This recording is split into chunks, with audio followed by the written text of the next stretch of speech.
finding a Mandalorian is more difficult than finding the steel. All the problems with the Mandalorian. Chapter 3, The Sin. We begin with Mando and Grogu in the Razor Crest. Notice Grogu is in his egg. This is important later, that his little egg, his pram, is in the Razor Crest.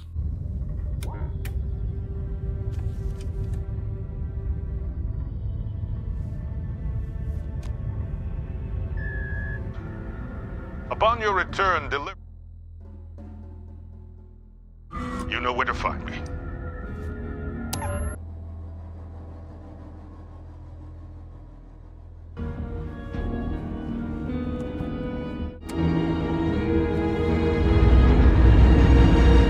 Mando and Grogu arrive on Navarro for Mando to turn in Grogu to the Imperials for his bounty.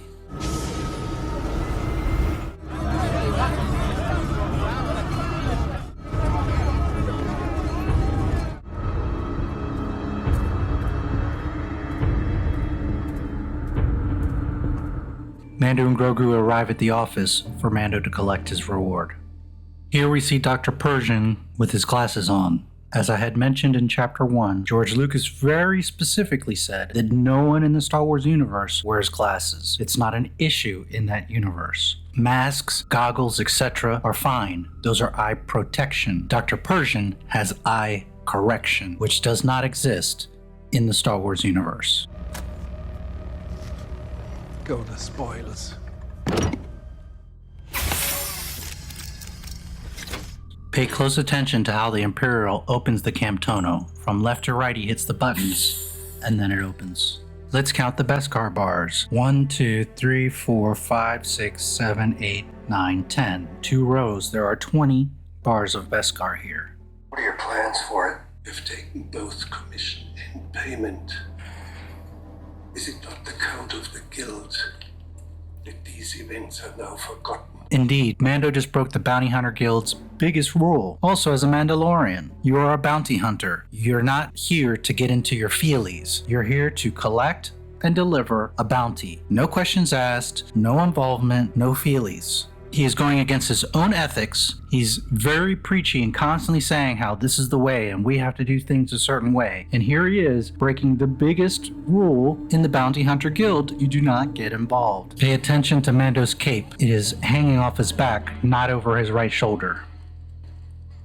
Now we change shots and you see his cape is clearly covering his right shoulder. His cape in Chapter 2 was full of holes from the Mudhorn battle and even earlier with the Jawas. All of a sudden now his cape is perfectly fine. Okay, he got a new cape. That's possible. But a Mandalorian and a bounty hunter doesn't tend to replace their equipment unless it is lost integrity. Those are battle scars. Those are honors to have those types of scratches, marks, holes, just like Boba Fett.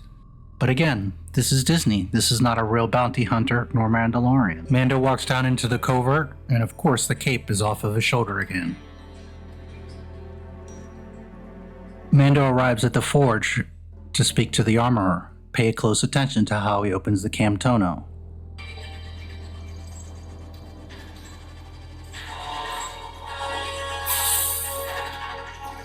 Which is completely different from how the Imperial opened it.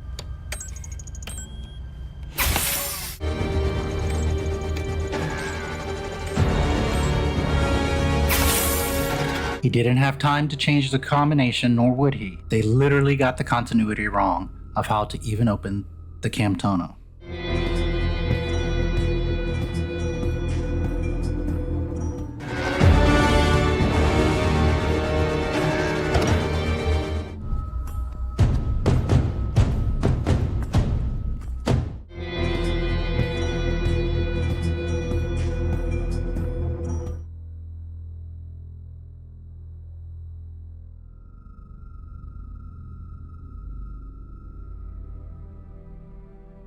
I can form a full cuirass.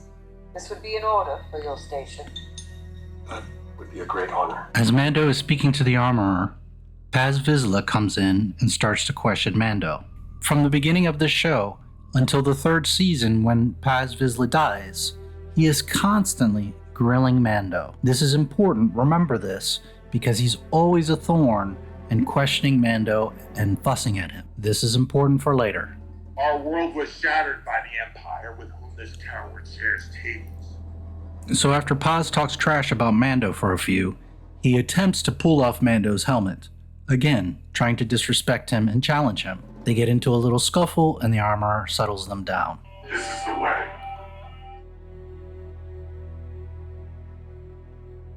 This is the way. This is the way. Now let's take a look at Mando, because this is basically the last moment that we see him in essentially his original armor. He has two pieces of Beskar, his helmet and his right side pauldron. A moment ago, the armorer stated she can make him a full cuirass out of the Beskar armor. A cuirass is defined as a full breastplate and backplate. To make that big breastplate and a backplate is going to take quite a bit of Beskar. Remember that Mando only has his helmet and right pauldron. That leaves breastplate, backplate, left pauldron, both wrist gauntlets, and the two leg plates on his thighs. Do you think there's enough Beskar for that? I shall use the excess to forge whistling birds. The armorer takes 2 of the 20 bars and puts them aside for whistling birds. That leaves 18 for all the rest of his armor. Reserve some for the foundlings. Mando then proceeds to say, save some of the Beskar for the foundlings. So how many we don't actually see she takes, but can we assume 5 bars is realistic? At least 2, but I would say 5 of those bars. So now we have 2 for the whistling birds. We'll say a minimum of 2 for the foundlings. There's 4, that leaves 16. Now the armorer puts the Beskar into a metallic tray to melt the Beskar on the forge. Now let's use a little bit of logic here. If the Beskar steel melts within this box, why wouldn't you use the material of the box that's even better than Beskar, because the Beskar melts within it to craft your armor? Just saying. So the armor loads the Beskar blocks into this metal plate. We can see 6 across and at least 3 rows down. There's 18 right there. So if I was correct in my estimation of 2 whistling bird blocks and 2 for the foundlings, that leaves 16. We already got a mixed match number. Here we get a good look at what's in the tray. 6 across and 3 rows down. That's 18 bars. We already have at least 4 of them accounted for, which leaves 16. You see the discrepancy here? Use them sparingly, but they are rare. So the armorer loads the whistling birds. They don't look like they take much metal, but she did pull aside 2 blocks of Beskar for the whistling bird. So we must assume, because that is what we are shown, that that's what it takes to make just those little whistling birds. So if it took 2 blocks just to make tiny little rockets, which by the way, we have no idea how they function. Are they poison darts? Are they explosives? We don't know. Just like the fob, nobody explains anything in this show. If it took 2 blocks just to make a few little skinny darts, it's certainly going to take a lot to make a heavy metal chest plate and back plate. Never mind everything else that we're going to see in a moment.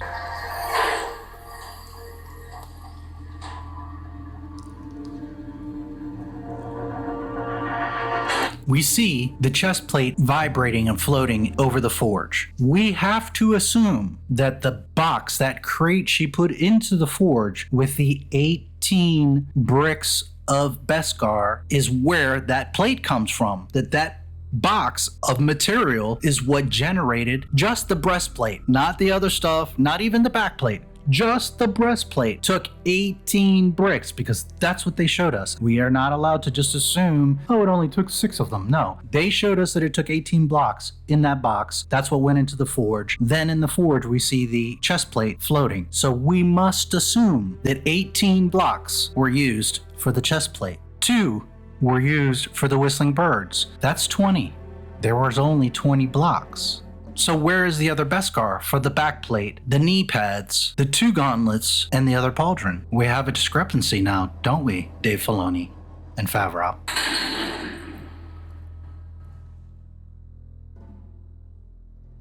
So if you look at that chest plate, it's not super thick, but it's a chunky piece of metal. That's a good thickness, obviously, because it has to act as armor. So again, let me repeat to you, there were 20 blocks of Beskar.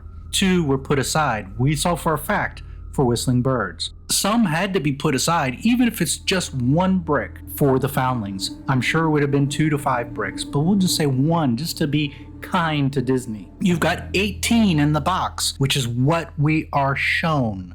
I'm not making a presumption. That is literally the exposition that we are given. 18 blocks make the chest plate. So how do we end up with all the extra armor? Magically, Beskar appeared out of the air. Beskar is not known as some special stretchy metal that you melt it and it multiplies. No, that's not how Beskar works. It's just like any other steel. You melt it, it is what it is, and you shape it. That's why there's an armor pounding it and forging it just like any other metal. So we've gone from 20 bricks and we have an entire new suit of armor, plus Whistling Birds, plus some put aside for Foundlings.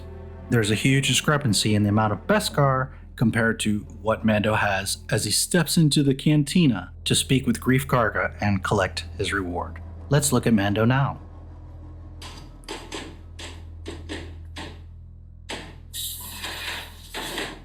So we see Mando walk into the cantina all fresh and shiny. Full armor. First, that breastplate is not just the width of his chest, but it goes down, it covers his abdomen, the amount of Beskar steel that it would have taken. Then he has a backplate that you don't even see. He also has a left shiny new pauldron. He has 2 shiny gauntlets, which they are a good size. And then he has 2 big plates on his thighs. They just said, screw it, we'll just give him a whole suit of armor. Now, why is this a problem? Well, first of all, continuity-wise, logic-wise, there's no way he got that much armor out of that many bricks. It matters. And second, why does Mando have to be all done and shiny? You could have just done half his armor, just his breastplate, like a video game, like an adventure. Let him through several episodes finish his armor. It's much more interesting if at like episode 8, he's finally like, cha-ching, I got all my armor. But instead, they made him all shiny and new, illogically, and it's foolish. It's a wasted opportunity, but this is why it's most important. George Lucas didn't make these mistakes. Sure, Star Wars does have little production details. There's really hard to find stuff in the first 6 movies, especially the first 3. This was 1977 with a small budget, and you're creating a genre, cameras, special effects. You're basically developing the entire landscape of film. It's okay to make a mistake or two. But Lucas didn't get these things wrong. These details of how the universe works were never wrong. There was a little production mistake here, like the camera was inverted, or C-3PO had a dent in his butt, and then in another scene he didn't. Stupid things. But things of logic, things of consistency, canon. George Lucas never made these mistakes. Favreau and Filoni, every episode, every other shot, are making these mistakes. Please, sit, my friend. Now pay close attention to how Mando takes his rifle off when he goes to sit down. He puts his right arm behind his back as if he's going to release or grab the rifle. Then the shot cuts, and you see that his right hand goes to his left shoulder to release the rifle. He unclicks it, and then he afterwards grabs the rifle with his right hand. So one shot, it's like he's going down behind his back to release it. The next shot, he's releasing it from his left shoulder. Consistency. We're not even talking episode to episode, season to season, or, later in the show. Shot to shot, they can't get things correct. Shot to shot. You've earned it.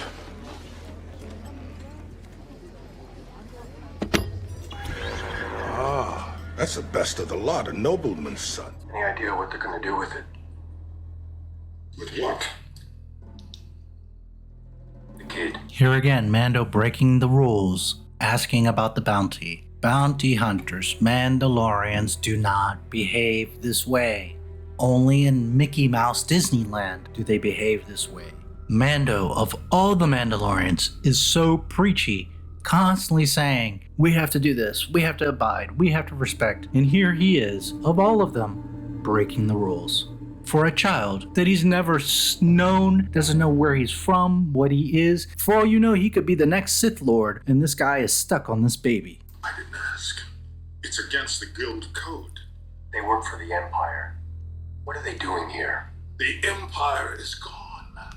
What a dumb statement. The bounty was literally ordered by the Empire. There are Imperials, there are stormtroopers, and he says the Empire is gone. Maybe Palpatine is gone. Maybe the Death Star was blown up. But you have to make up your mind. Is the Empire gone or not? Because apparently it's not. We see Imperials over and over again throughout this show. So for him to even say that is nonsensical, because obviously the Empire is not gone. So Mando's in the Razor Crest, about to leave, and of course he sees the little shifter ball is off the shifter, and he's gonna have to go back for the kid.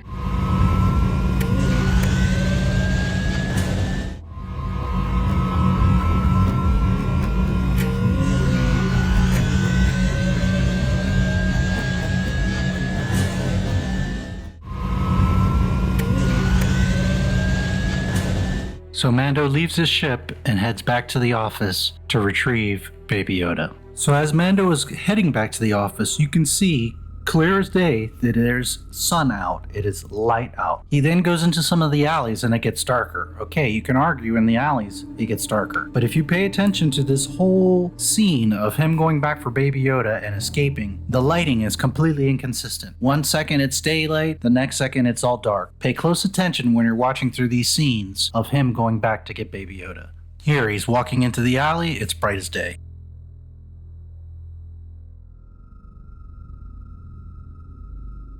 Now in the alley, it's as if it's dark. Look, there's lights.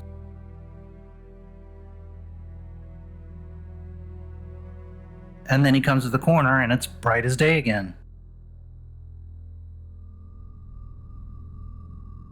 He then goes into another alley and look, it's all dark again. So Mando approaches a dumpster in the back of the office, and what does he see? Baby Yoda's pram. Now he's definitely gonna have to save the kid.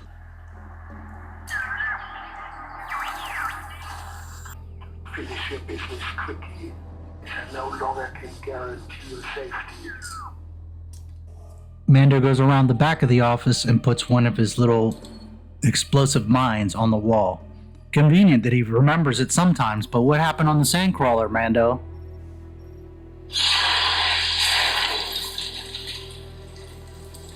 So Mando takes out a few stormtroopers, which is fun, but who cares? We've always known stormtroopers are worthless, so Mando taking out stormtroopers really isn't very special. Anyways, he makes his way through the office and gets to the lab. And what does he do when he gets to the lab? He shoots the damn door panel. This is the same problem from Chapter 1. You don't shoot the door panel to open the door. It deactivates and kills the door. It would lock it as Luke Skywalker did to lock Darth Vader out from the hangar, not to open the door. What is wrong with Dave Filoni? Obviously, he never watched Star Wars, because you don't shoot the panel to open the door. You do that to kill and lock the door. There's no lock! I'll hold it for a while. Find the controls that extend the bridge. I think I just blasted it. Mando, like a genius, instead of just walking up and opening the damn door, shoots the door panel. Why?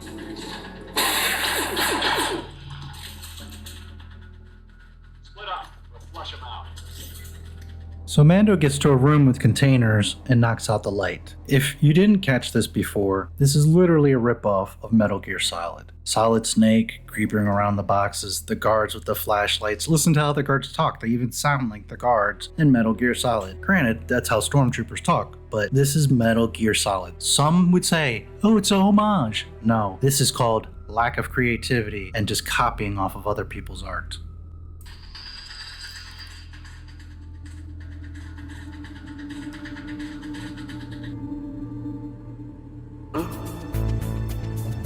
Just a box. Using the old cardboard box trick, huh? Looks good on you, Snake. Huh?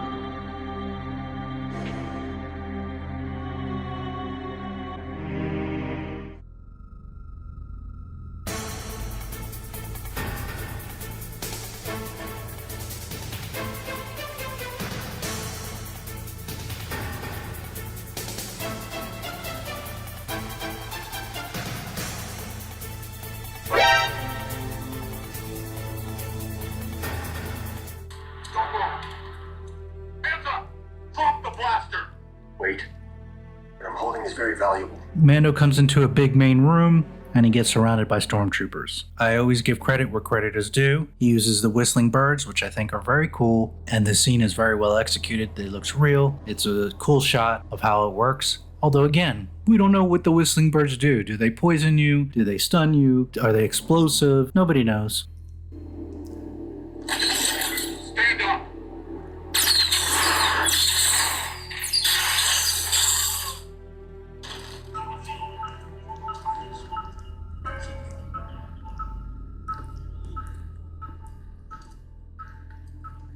So Mando is walking back to his ship with Grogu in his arm like a little sack of potatoes. That's fine. This is important later in other episodes because he does not have the pram. The pram is scratched up, bent up, dirty in a dumpster on Navarro. Remember this for later because he does not have the pram. Now I want you to think about something. Mando is walking out and all the fobs light up from all the other bounty hunters. Naturally all the fobs will go off because the Imperials reactivated it because Mando took the bounty, Grogu. Now think of this. Mando delivered and took payment from Imperials of a bounty. Not just any bounty, but Moff Gideon specifically wants this bounty to infuse himself with Force juice later. Wouldn't you assume that the entire Empire would be alerted to this particular Mandalorian and Mandalorians in general, that he had not only gotten payment for and stole a bounty, but of all the bounties, this very important asset that Moff Gideon himself has been after? This asset was of extreme importance to me. I had to ensure its delivery. This entire show should have had the Imperials chasing after Mando constantly, and at no point does that happen. So Mando arrives at a courtyard near his ship, and he gets surrounded by all the other bounty hunters, of course, because they all want to get the bounty for themselves. Now put the package down. Step aside. I'm going to my ship. So Mandalorian goes through this whole battle in this courtyard on this sled, which for the most part, okay, fine. He's killing, lesser bounty hunters. It's not a problem. However, there's a bunch of them. Why don't they all just circle the sled, just run up on him and surround him and just outgun him? Well, he doesn't have a M60 where he's gunning people down.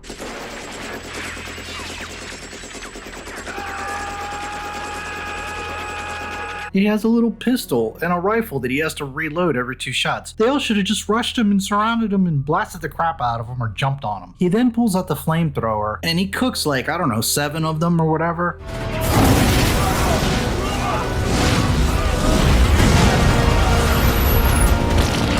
He seems to have quite a bit of flame, although later they seem to have problems with these flamethrowers where they don't last for anything.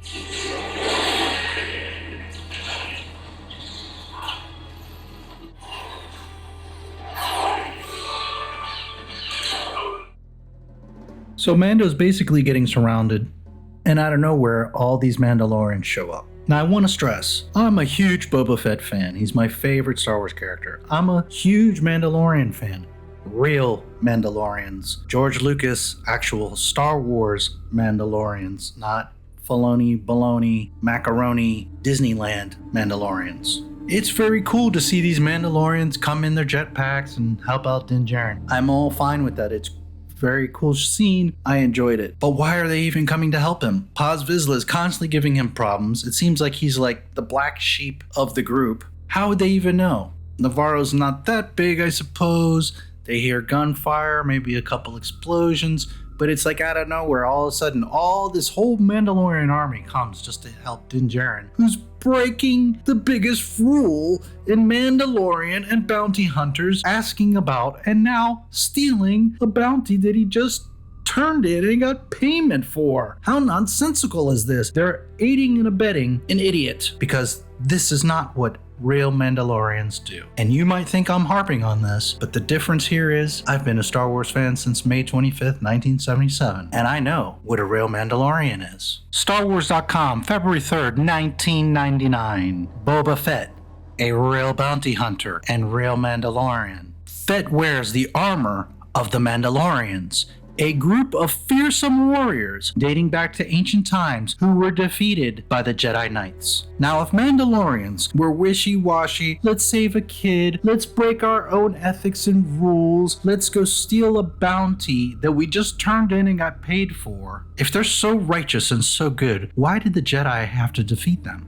No, the Mandalorians were not goody two-shoes. They weren't all feely and saving children. Mandalorians were fearsome warriors. They weren't necessarily terrorists, but they were bounty hunters. They didn't play games, they didn't fee around, and they didn't get soft for a child that they had no connection to, no reason to be messing with, going against Imperials. They fought in a great war against Jedi Knights because they weren't very nice, and they had a code. The point of Mandalorians was they had ethics and honor and a code, just as the Jedi did. Their code was more based around bounty hunting, so they would do some dirt, but they had a code nonetheless. And because of that code, they got into a giant war and were defeated by the Jedi Knights. Boba Fett was the only Mandalorian for that matter. There weren't all these Mandalorians, Dave Filoni and his little Star Wars fan fiction fantasies, making all these Mandalorians all over the place and changing the rules and they don't take off their helmet and all this nonsense. Mandalorians are known for two things: their helmet, the T-visor, and their backpacks, which we'll get to in a moment. No Mandalorian is without either. The rest of his armor could be stripped, broken, scarred, dented, but he had that helmet and he had that jetpack. That is a Mandalorian. Mandalorians, fearsome warriors, defeated by Jedi Knights.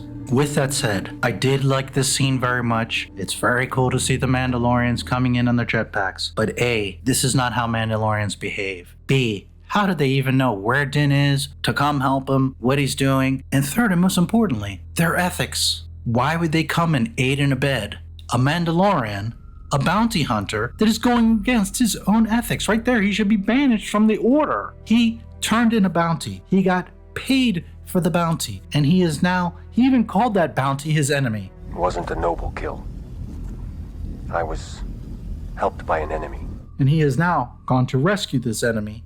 And the rest of the Mandalorians jump on like, oh yeah, let's go help him and ruin our reputation as bounty hunters, ruin our reputation with Grief Karga and the Bounty Hunter Guild, ruin our reputation with the Imperials. Their whole nobility, their whole ethics and name throughout the galaxy are ruined right here at this moment for a child that none of them know, none of them have any business messing with, because Mando wanted to break the rules. Certainly this episode's name is correct, The Sin, because this is the biggest sin that a Mandalorian can do. And yet here we are. So while it was cool to see them flying around and to see Mandalorians, which are some of my favorite characters in all of Star Wars, it doesn't fit. It doesn't make sense. It's all wrong.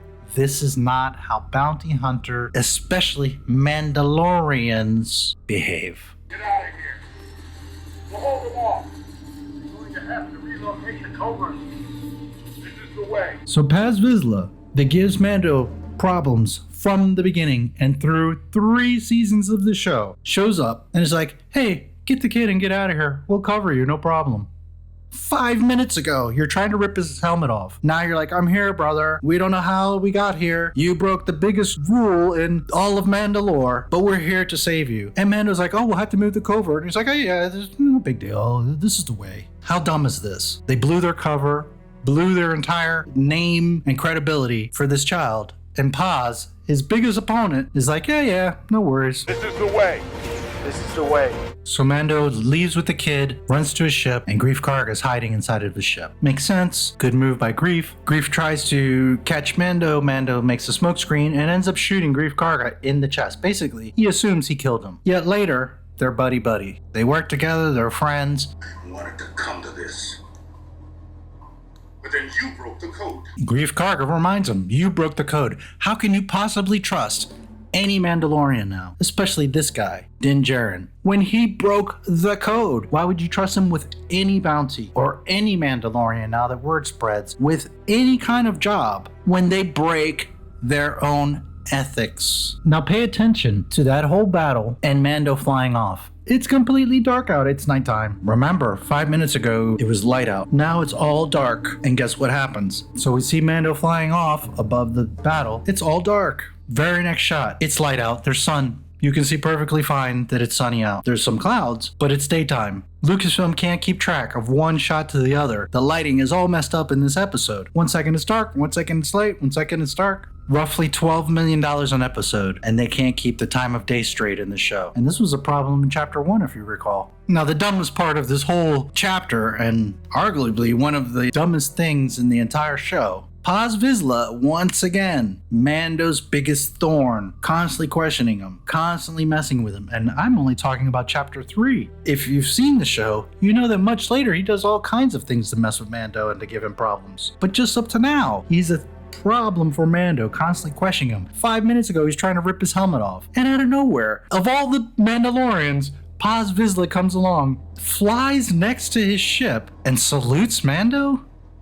Why? This is the dumbest thing ever. Why would Paz Vizsla of all the Mandalorians come and salute Mando? How stupid is this? Now let's take this further. In later episodes, Mandos have all kinds of problems with fuel. Their jetpacks run out of fuel, and we'll talk about that when the time comes. But I want you to notice, the Mandalorians flew from the covert to this battle, which isn't very far, but they did fly a little bit across Navarro. They were flying around the battle, killing the other bounty hunters and mercenaries. They didn't just fly in and land. No, they were floating around, flying around, shooting, using fuel. And then, at the speed of a ship no less, Paz Vizsla leaves the battle, catches up to Mando, flies alongside of his ship, is there for a moment, salutes him, and then flies off, which he also has to have fuel to fly back to the battle. Now, all of this is maybe not super far away, but later they have fuel issues. And for some reason, there's no problem right now. They're all flying around, shooting, and doing whatever they want, and Big Paz, who weighs twice as much as the other Mandalorians, by the way, he's a little hefty guy, is burning up fuel, flying along at the rate of a ship no less, and it's not a problem. Remember this later, because fuel becomes a problem. Rian Johnson, Dave Filoni, Jon Favreau in their own show. And I will want to mention one other thing here. Mandalorian proceeds to say this. I gotta get one of those.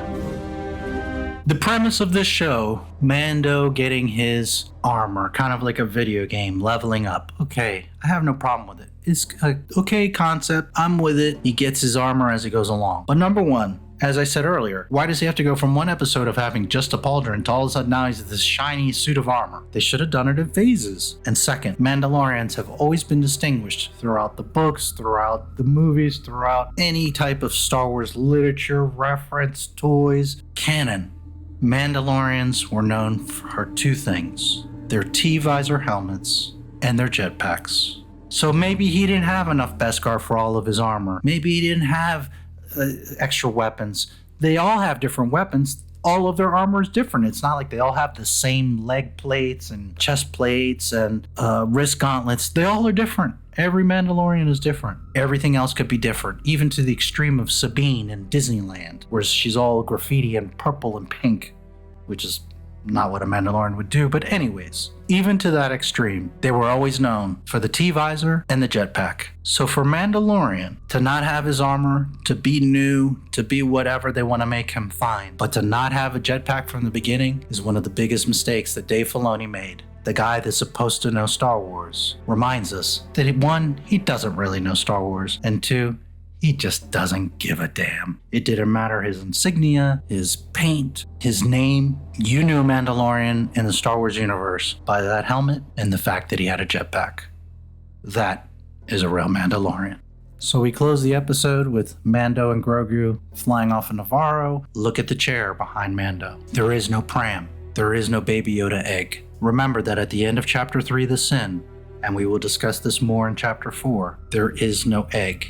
It's in the dumpster in Navarro. This chapter wasn't as convoluted as the first two, but it does commit the biggest sin. Mando breaks his own ethics. The preachy Mando that always says we gotta live by the way breaks his own ethics, puts the entire Mandalorian tribe in jeopardy with the Empire.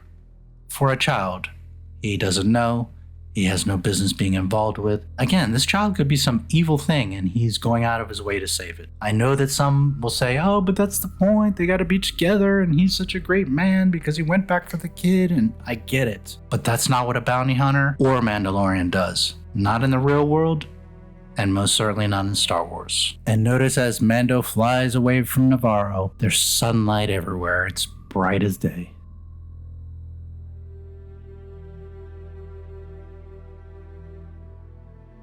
May the Force be with you. See you in Chapter 4. Please like, subscribe, and comment on the video. May the Force be with you.